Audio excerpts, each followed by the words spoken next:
Hi guys, welcome to Making Sawdust. I'm Kevin and thank you for joining me. I bought the cheapest router on Amazon and today I'm going to show you the 6.5 amp Avid Power compact trim router. I'm also going to compare its features against some more popular brands in the same category.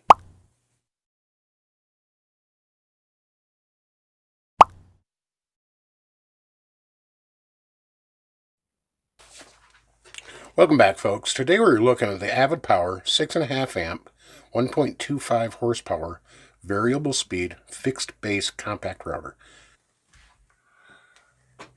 Right out of the box guys, I notice this router has some heft. It claims to be 3.9 pounds. One of the benefits of a router is its weight.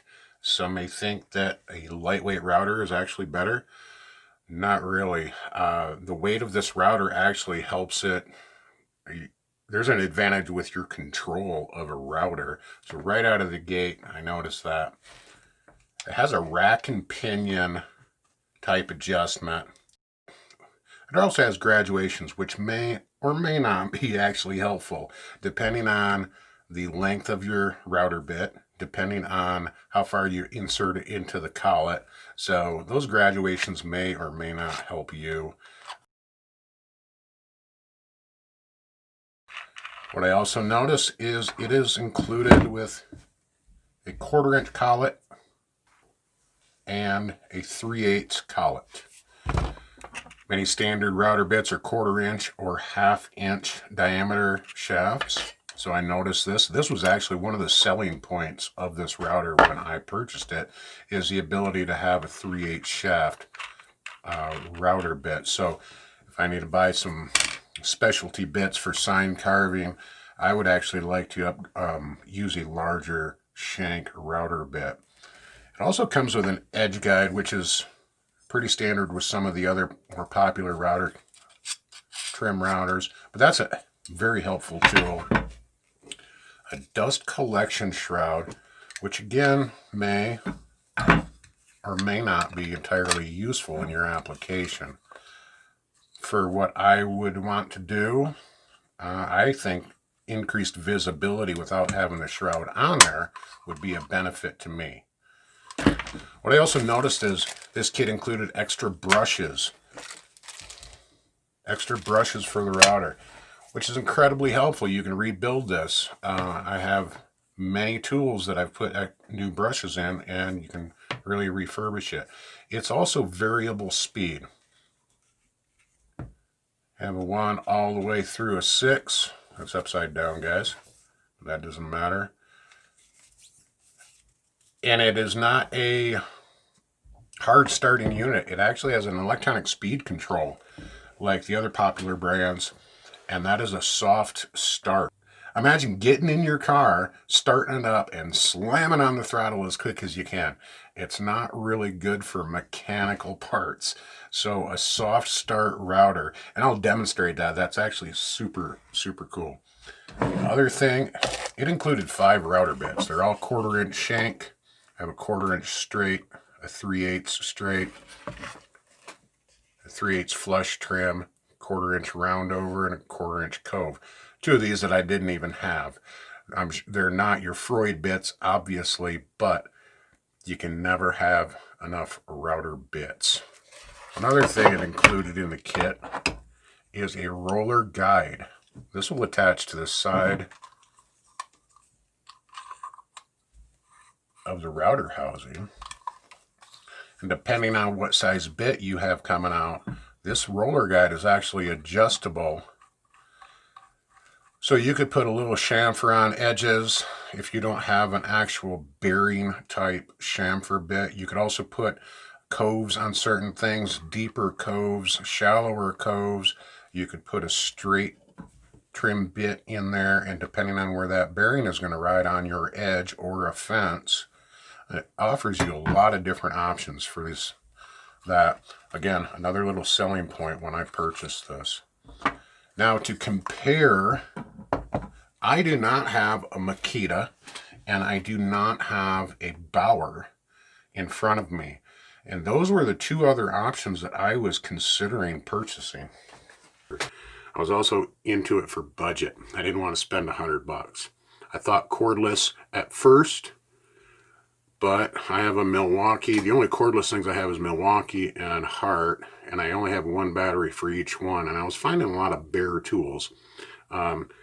Kept directing me in my price range to Ryobi or maybe Rigid, but some of those were tool only. And when you did get the battery, I'm well over $100 at that point. What I also noticed is there's a lot of plastic parts on the Rigid and the Ryobi.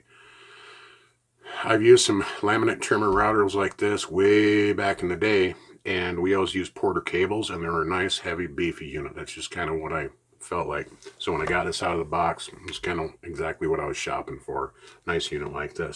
What I found out, though, through my research, and I'll link you to their videos, Dave Roten, the old sign guy on YouTube, really cool guys. Him and his dad are in a sign shop. These are very popular for freehanding signs.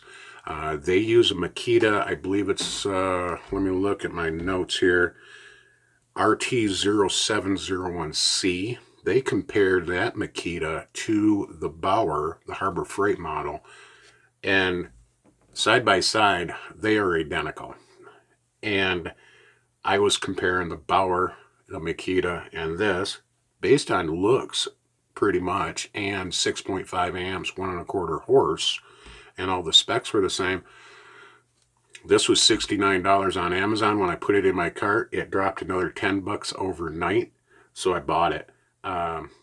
So my final rundown, guys, I think this is a no-brainer. This was $59 on Amazon with all the accessories. On Amazon, the Makita ranges up to $119 with an edge guide and a wrench and only a 1/4 inch collet.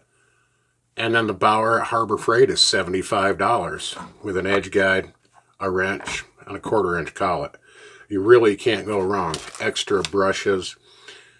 They give you a 30-day warranty on all three that I looked at. But Avid Power, if you send them an email, I get a little card, they'll extend your warranty for 6 more months. There's also another option with Amazon. You can buy a $9.99 4-year protection plan for the tool. You might not be able to replace the actual tool. You can't get that back. But if you buy that protection plan, Amazon's going to send you a gift card for the purchase price. So you're really not out anything. With that drop in price for $10, it is a good investment, actually, guys. We're going to put this to the test. I'm actually going to probably make a new base for it.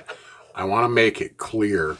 One of the problems that people are having with freehanding signs, which I would actually like to get into, is the visibility. So a lot of these stock bases, they're all covered, and your visibility is just right through here, maybe through the dust port. Maybe if you don't have the dust port on. There we go.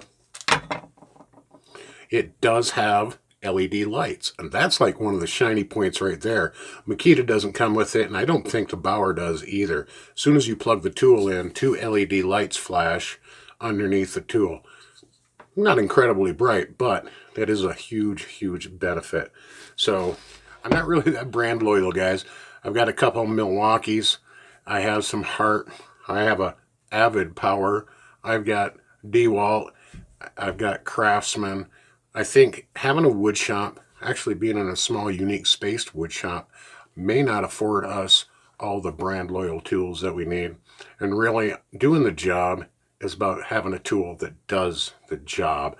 I really don't care what color it is. Actually, I wanted to save another $10, and I actually wanted to get the best value.